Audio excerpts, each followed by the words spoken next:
नमस्कार। आपने देखना शुरू कर दिया है सबकी खबर और मैं हूं आपके साथ आयुष शुक्ला। पश्चिम बंगाल की मुख्यमंत्री और तृणमूल कांग्रेस प्रमुख ममता बनर्जी इन दिनों अपने राजनीतिक करियर के सबसे बड़े संगठनात्मक संकट का सामना करती दिखाई दे रही हैं। राज्य में विधायकों की बगावत की खबरों के बाद अब यह सियासी भूचाल संसद तक पहुंच गया है।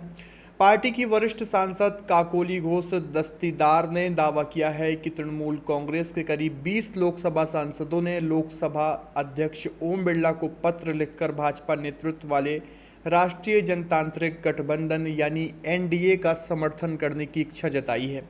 इतना ही नहीं, बागी सांसदों ने संसद में अलग बैठने की व्यवस्था की मांग भी की है, जिसे राजनीतिक जानकार टीएमसी के भीतर संभावित टूट की दिशा में बड़ा कदम मान रहे हैं। अगर यह दावा सही साबित होता है तो यह केवल ममता बनर्जी के लिए बड़ा झटका नहीं होगा, बल्कि राष्ट्रीय राजनीति के शक्ति संतुलन को भी बदल सकता है।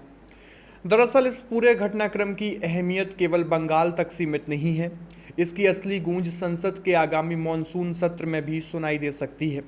जुलाई के तीसरे सप्ताह में शुरू होने वाले मॉनसून सत्र में केंद्र सरकार एक बार फिर उन विधेयकों को आगे बढ़ाने की कोशिश कर सकती है जो अप्रैल 2026 में लोकसभा में अटक गए थे। इनमें सबसे महत्वपूर्ण संविधान विधेयक और उससे जुड़ा परिसीमन ढांचा था। इस विधेयक का उद्देश्य महिला आरक्षण को लागू करने की प्रक्रिया को तेज करना और नई सीटों के परिसीमन का रास्ता साफ करना था। लेकिन संविधान संशोधन होने के कारण इसके लिए विशेष बहुमत की ज़रूरत होती है। लोकसभा में मतदान के दौरान बिल के पक्ष में 298 वोट पड़े, जबकि 230 सांसदों ने विरोध किया। साधारण बहुमत मिलने के बावजूद 2/3 विशेष बहुमत नहीं मिलने के कारण बिल गिर गया और इसके बाद सरकार को परिसीमन विधेयक भी वापस लेना पड़ा।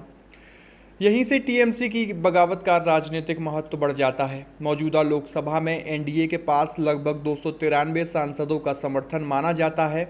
यदि टीएमसी के 20 सांसद वास्तव में एनडीए खेमे के साथ खड़े होते हैं तो यह संख्या 313 तक पहुंच सकती है। भाजपा की रणनीति केवल बंगाल तक सीमित नहीं मानी जा रही। राजनीतिक गलियारों में यह भी चर्चा चल रही है कि कई क्षेत्रीय दल भविष्य में मुद्दावार समर्थन का रास्ता अपना सकते हैं। हालांकि डीएमके, उद्धव ठाकरे गुट या अन्य दलों के समर्थन को लेकर अभी तक कोई आधिकारिक पुष्टि नहीं हुई है, लेकिन भाजपा की नज़र उन सभी दलों पर है जिनके सांसद संसद में शक्ति संतुलन बदल सकते हैं।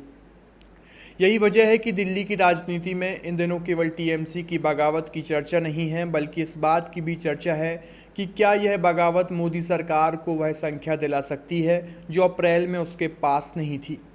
संविधान संशोधन विधेयक पारित कराने का गणित बेहद जटिल होता है। केवल बहुमत सरकार होना पर्याप्त नहीं है।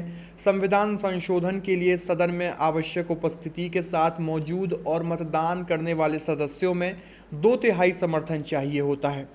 अप्रैल में सरकार इस लक्ष्य से काफ़ी दूर रह गई थी, लेकिन यदि विपक्षी दलों में टूट जारी रहती है, कुछ सांसद अनुपस्थित रहते हैं या क्रॉस वोटिंग होती है तो तस्वीर बदल सकती है। यही कारण है कि मॉनसून सत्र को केवल एक सामान्य संसदीय सत्र नहीं, बल्कि 2029 के राजनीतिक भविष्य को प्रभावित करने वाले सत्र के रूप में भी देखा जा रहा है। एक तरफ ममता बनर्जी अपनी पार्टी को बचाने की लड़ाई लड़ रही हैं, तो दूसरी तरफ भाजपा इस संकट को संसद में अपने लिए अवसर में बदलने की कोशिश कर रही है।